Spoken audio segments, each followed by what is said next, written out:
batang babae na unang na-diagnose na may Angelman syndrome, nakapaglakad sa unang pagkakataon.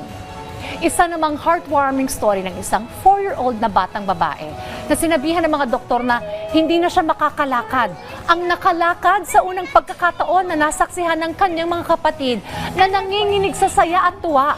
Si Scotty May Blair na ipinanganak na may Angelman syndrome. Isang bihirang genetic condition na nagdudulot ng matinding physical at learning disabilities. Ngunit isang taon nang lumipas, nabigla po ang pamilya nang tumawag ang mga doktor na mali ang naging diagnosis kay Scotty May.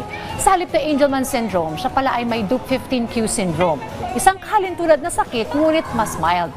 Mula sa edad na 10 buwan, nagsimula nang magkaroon ng seizure si Scotty May na siyang unang senyales na mayroong problema.